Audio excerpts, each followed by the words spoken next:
Hello tout le monde, c'est The Christian Féministe. J'espère que vous allez bien, que vous êtes en bonne santé.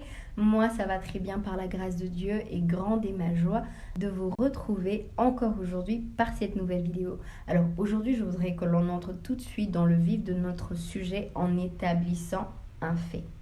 Alors, j'en suis sûre, nous en sommes tous conscients, il y a des endroits qui sont favorables à notre construction et il y en a d'autres qui sont à même de nous détruire. Ça, je suis sûre que nous le savons tous et que nous en sommes tous conscients. Constatez avec moi qu'il y a des lieux qui ne laissent paraître aucun espoir, aucun confort, mais qui pourtant regorgent de toutes les provisions dont nous avons besoin pour notre passage sur Terre.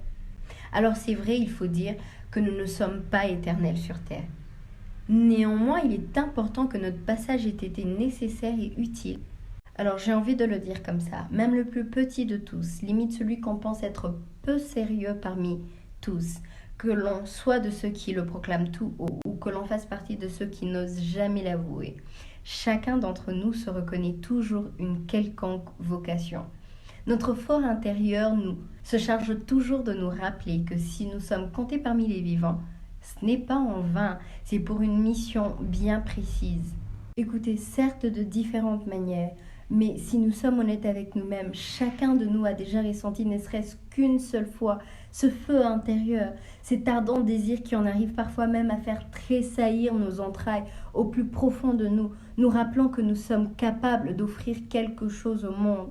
Nous rappelant que si nous faisons preuve ne serait-ce que d'un peu de bravoure, nous sommes capables d'apporter un changement dans notre société.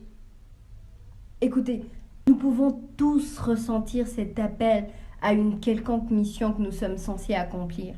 Si on se lance dans une hypothèse et qu'on donne un chiffre juste comme ça au hasard, disons que nous sommes 100 à suivre cette vidéo.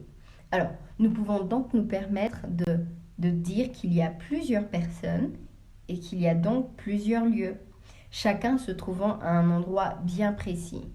Alors, que chacun regarde autour de soi, regardez attentivement ce lieu où vous êtes et posez-vous cette question. Qu'est-ce que ce lieu, qu'est-ce que cet endroit m'apporte? C'est la question que je voudrais que vous vous posiez intérieurement. Qu'est-ce que cet endroit m'apporte? Tout en notant qu'ici il est question de 2 facteurs, pas 3, pas 4, il n'y en a que 2. Ça veut dire, soit l'endroit où vous êtes est bel et bien le chemin qui conduit à l'accomplissement de votre vocation, soit l'endroit où vous êtes ne vous mènera qu'à l'enterrement de cette dernière. Là, je parle de votre vocation. Écoutez, parfois la réalité la plus brute, la plus authentique, veut qu'il n'y ait que 2 options, pas 3, pas 5, pas 10. Et n'allez surtout pas vous méprendre et croire qu'il n'y a donc pas d'équilibre. Ici, le juste milieu des 2 passages, c'est votre libre arbitre. Vous avez soit le choix d'emprunter le chemin qui conduit à votre mission sur Terre, soit d'emprunter cet autre chemin qui, pour la plupart, semble plus facile et donc plus attrayant. Mais dites-moi, en vérité, cette facilité n'est-elle pas suicidaire? Et puis, plus important encore, souvenez-vous que ce n'est pas parce que le lieu où vous êtes présentement semble désertique que forcément vous y resterez éternellement. Non, loin de là. Considérez ces lieux comme un tremplin, une opportunité d'apprentissage, une circonstance favorable au rebondissement, au relèvement.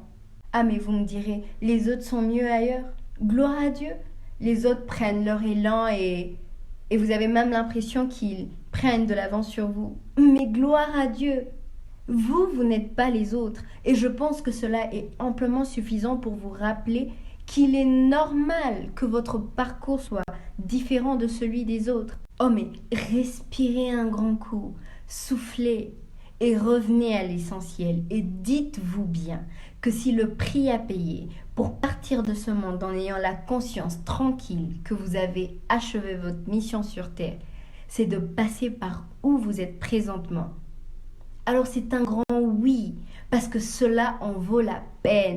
C'est Jacob dans la Bible qui dit « Je ne savais pas que ce lieu est redoutable. C'est ici la maison de Dieu, c'est ici la porte des cieux. » Oh, il est possible d'être à un endroit où il fallait absolument être et de ne pas en être conscient. Ma prière aujourd'hui est que Dieu nous ouvre les yeux, afin que nous voyions combien il est redoutable et favorable d'être à certains endroits. Peut-être bien qu'il est tout aussi vrai que même là, tu n'y resteras pas infiniment, mais comprends bien qu'il est important que tu passes par là. En lingala, on dit yebela, un peu pour dire aie la sagesse de comprendre. Alors ça sera tout pour aujourd'hui. Que Dieu vous bénisse abondamment d'avoir suivi cette vidéo. N'hésitez pas de partager, de commenter pour l'édification d'un plus grand nombre. Et en parlant de SOS Géré, nous vous rappelons que notre prochaine activité est prévue pour le mois de décembre. Prêtez-nous main forte et nous croyons que Dieu ne manquera pas de vous bénir abondamment. Ça sera tout et on se revoit pour une autre vidéo prochainement. Que Dieu vous bénisse.